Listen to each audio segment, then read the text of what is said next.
নমস্কার বন্ধুরা, আপনারা কেমন আছেন? আশা করছি আপনারা খুব ভালো আছেন। আজকে আমি বানাবো একটি নিরামিষ সবজি, সম্পূর্ণ নিরামিষ। এর মধ্যে কোনো পেঁয়াজ রসুন কিচ্ছু দেব না।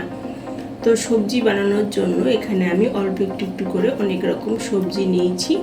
এখানে আছে অল্প একটু কুমড়ো, অল্প একটু বেগুন, একটা টমেটো, অল্প একটু বরবটি, দুটো আলু, 250 মতন আমি মূলো নিয়েছি, একটি কাঁচকলা নিয়েছি। তো সবার প্রথমে যেই সবজিগুলো ছুলে নেওয়ার সেগুলো ছুলে নিচ্ছি, তারপর সবজিগুলোকে আমি কাটবো। এই নিরামিষ তরকারিটি আপনারা যে কোনো নিরামিষ দিনে বানাতে পারেন বা খিচুড়ির সাথেও কিন্তু খেতে দারুণ লাগে। এই নিরামিষ সবজিটি খেতে খুবই সুস্বাদু হয়। তো একদম সিম্পল সহজভাবে আজকে আমি বানাবো, তাতে যে কেউ এইটি কিন্তু বাড়িতে বানিয়ে নিতে পারবে।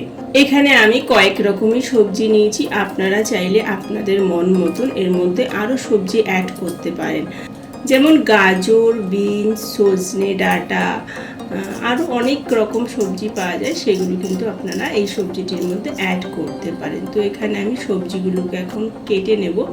সবজিগুলোকে দেখুন এরকম মিডিয়াম সাইজে কাটবো, একদম ছোট না আর একদম বড় না।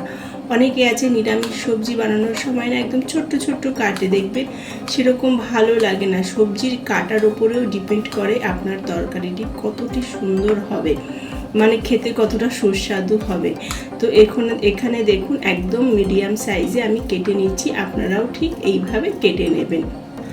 আর এখন তো সবজির দাম, অনেকেই কিন্তু সবজির দাম যতই হোক না কেন না, প্রত্যেকের বাড়ি কিন্তু সবজি বানানোই হয়, কেন সবজি ছাড়া বাঙালিদের বাড়ি কিন্তু ভাত খাওয়া কমপ্লিটই হয় না। সবজি আর ডাল কিন্তু থাকতেই হয়, সে সবজি 100 টাকায় কিলো হোক আর 20 টাকায় কিলো হোক, সবজি কিন্তু সবার বাড়িতেই কম বেশি বানানো হয়ে থাকে।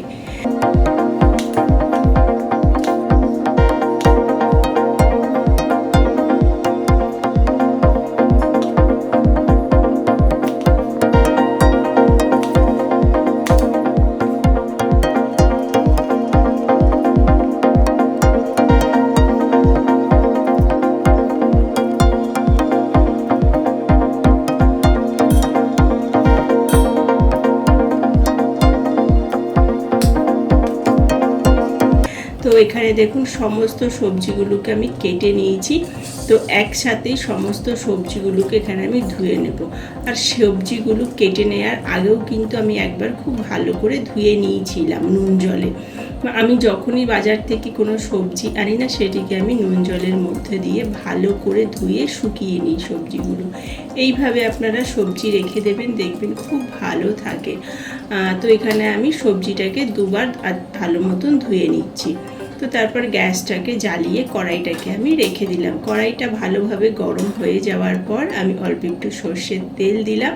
সর্ষের তেলটা গরম করে নেওয়ার পর তারপরে আমি দিয়ে দিলাম দুটো শুকনো লঙ্কা, দুটো তেজপাতা, অল্প একটু 5 ফোড়ন। আপনারা যখনই নিরামিষ সবজি বানাবেন না 5 ফোড়নই ফোড়ন দেবেন, সেটাতেই ভালো টেস্ট আসে। তো তারপর সবজিগুলোকে আমি দিয়ে দিলাম। গ্যাসটাকে হাইয়ে রাখবো, মানে একদম হাইতে রেখে এখানে কিছুক্ষণের জন্য সবজিগুলোকে আমরা ভেজে নেব, অল্প একটু ভেজে নেব সবজিগুলোকে, মানে সবজির যে কাঁচা গন্ধটা আছে সেটা যাতে চলে যায়। তো কিছুক্ষণের জন্য সবজিটাকে এখানে ভেজে নিচ্ছি আমি।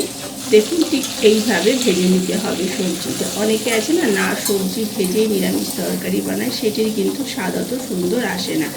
একবার এইভাবে সবজি ভেজে বানিয়ে দেখবেন, খুব সুন্দর হয় খেতে। সবজিটা অল্প একটু ভেজে নেওয়ার পর আমি 1 চামচ আদা দিয়ে দিলাম, তারপরে হলুদ দিলাম অল্প একটু, 1 চামচ মতো জিরের গুঁড়ো, অল্প একটু লঙ্কার গুঁড়ো।